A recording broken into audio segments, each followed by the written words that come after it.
What you won't do, do for love.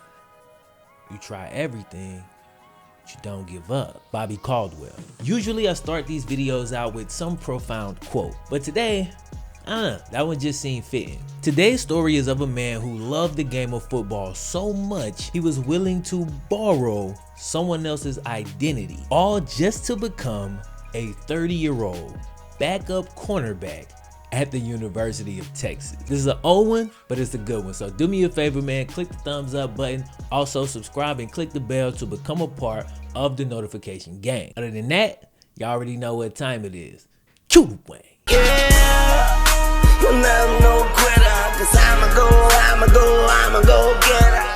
Back in the early 80s, Ron Weaver was an all-league wide receiver at Monterey High School in California. Ron had dreamed his whole life of playing big-time college football. Unfortunately, and click the like button if you've heard this before, by the time his high school career was over, Ron did not have any scholarship offers to continue playing the game that he loved. Ron decided to enroll at a local junior college. He spent a little bit of time there and then decided to move on to a D2 school, Sacramento State, where he'd play out the remaining years of his college eligibility. Once he was actually on the field, Ron was a decent football player, but far from a great one. Then to make matters worse, his measurables were far from impressive. Dude was 5'10", 175 pounds, running a high 4.6 40, and the fact that as a college athlete, his max on the bench press was only 250 pounds, his measurables definitely didn't look good on paper. But he had a feel for the game, and man, did this dude love football. Now I'll bet there's a whole bunch of people out there saying, yeah man, I love football too, but the rest of this video is gonna quantify just how much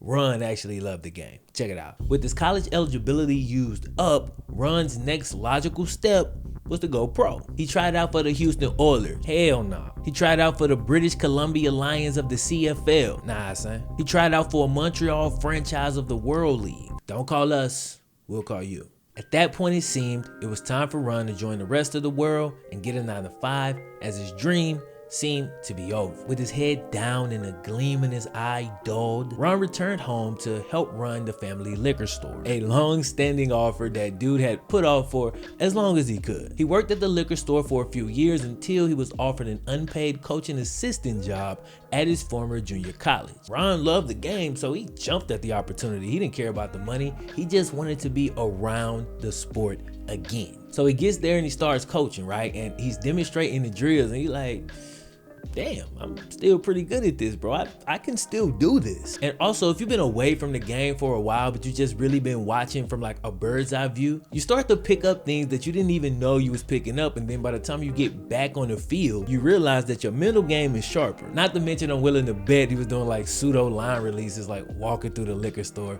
We've all done it. Don't lie. Anyway, being that close to the game again got the gears in Ron's head turning, and they just kind of continue to turn over time, waiting for the right moment to spark a connection, you know? So a few weeks pass. Ron is back on the field, he's doing his thing, he's back working out himself, and he's still working at the liquor store. There's a 20-year-old kid, same race, approximately the same size, same height. His name was Joel Mckelvey. Now, Mckelvey worked as a buyer for a liquor company. Because of this, he'd bump into Ron quite often at Ron's liquor store. So they ended up becoming friends and working out, kind of lifting weights and stuff like that together. During conversation, Ron realized that his new friend had never played organized sports. The gears in Ron's head are starting to make this connection. So Ron invites Mckelvey over to his house one night. After a few beers, Ron just lays it out. Look, this might sound crazy, but just hear me out, okay? Just listen. What if I use your name and go down to Los Angeles to play football under your name? And as unbelievable as this seems, Joel was like, yeah, I don't care. It's like, so according to Ron's story that Joel never denied, he literally allowed Ron to borrow his identity. He gave him his social security number and everything. And I know this sounds insane, but this is the story that Ron told, and Joel Mckelvey, who obviously was later asked about this, did not deny any of it. More on that later though. Anyway, that night, Ron Mckelvey was born. Shortly after that, Ron walks into Pierce College, another JUCO. He set up a meeting with the coaches and told them he was a recent high school graduate who had delayed college a couple years while he went to work. He said his name was Joel Ron Mckelvey, Just call him Ron though. Now remember, Ron played wide receiver, but the coaches were looking for cornerbacks, and Ron was like, cool, I've never played cornerback before, but I'd be happy to give it a shot. Ron took what he'd learned at all his failed pro tryouts and really impressed these JUCO coaches. He impressed them so much that they kind of got a little bit skeptical and was like, bro, like, why didn't you get any offers coming out of high school? Like, what happened? And while Ron obviously wasn't completely honest, the dude technically didn't lie. He told them that he was a late bloomer and he was just looking for a chance. That's pretty good, I can't lie. So at this point, Ron has assumed McKelvey's identity. Now keep in mind, he's got his social security number and he actually opened a checking account in McKelvey's name, which is hella sketchy, but he never abused it. He got a job working 4 nights a week just to put money into that account and pay his tuition. Never opened any credit cards, never did anything like that to ruin McKelvey's good name like he easily could have. The dude literally just borrowed an identity to play football, and yes, it is a little bit crazy, but his intentions were pure. Despite working 4 nights a week, Ron put in more work than anybody else on the team. After the team weightlifting sessions were done, Ron would stay behind and get in more work. On off days, he would attempt to gather up his teammates to go run. Some days nobody joined, he'd just go run by himself. And despite the fact that the whole reason that Ron could even play college football again was because of a lie, he actually gained a reputation of being one of the most trustworthy people on the entire campus. As a matter of fact, here's a quote from Ron's coach during that time. You could give Ron a $100 bill, send him to the store for a penny piece of bubble gum. Dude would come right back with the gum and the $99.99 change. Despite being damn near 30 years old at this point, due to his hard work, Ron saw massive improvement as an athlete and as a football player overall. Bro, check this out. He got his 40 time down from a high 4.6 to a 4.47. All right, he got his bench press up from 250 pounds to about 325. When he got to Pierce College, he was new to the cornerback position, so obviously he improved dramatically from a technique standpoint as well. And when you add all of that up, Ron's second year at Pierce, dude was a beast. He ended up becoming an all-state cornerback and started getting scholarship offers from major colleges.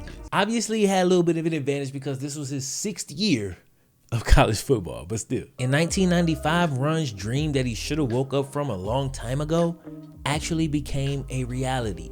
He signed a letter of intent to play for the Texas Longhorns. Big time college football at last. At this point, Ron's new identity wasn't even a new identity anymore. He was Ron Mckelvey. It was him, okay? And because he pulled it off for so long and laid all the groundwork up front, getting into Texas was stupid easy. Once he graduated from his community college, he was instantly eligible and all of his paperwork just transferred over. He didn't even have to do anything else. It's really crazy how simple something like this could be. Now, once he made it to Texas, Ron barely played. He was a reserve cornerback playing mostly on special teams, but Ron could not have been happier. Dude was ecstatic every day and his teammates and coaches loved him. He worked hard and did everything he was asked to do with 150% effort, never complaining once. Ron really just wanted the ride to last as long as possible. And he wisely even asked his coaches about redshirting his second year to extend his college career by an extra year. For me,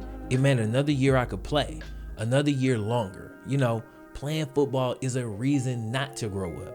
You stay young forever. It seems I've always been 23.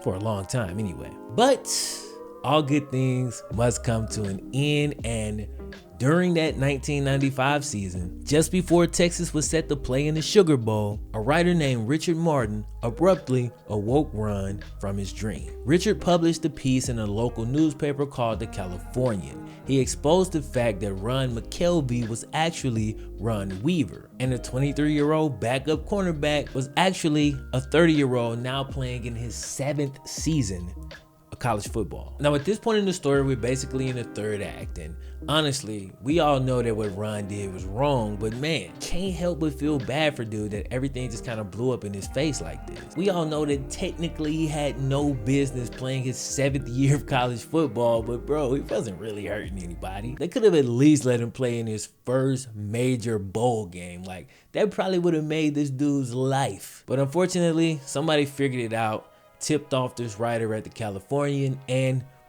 they blew the whole thing up. Now, when the word got back to Ron, he was forced to flee the team hotel literally just hours before the Sugar Bowl.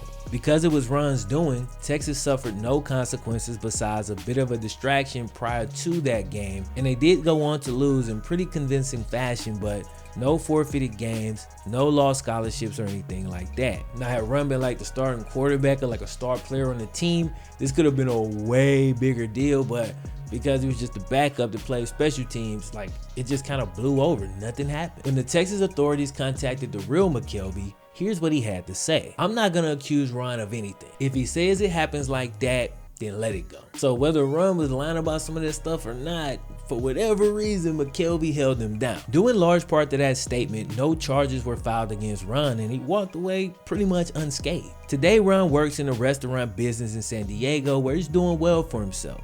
When asked about his time in Texas, he speaks fondly of the experience. There's no other feeling like walking into a stadium with 80,000 people.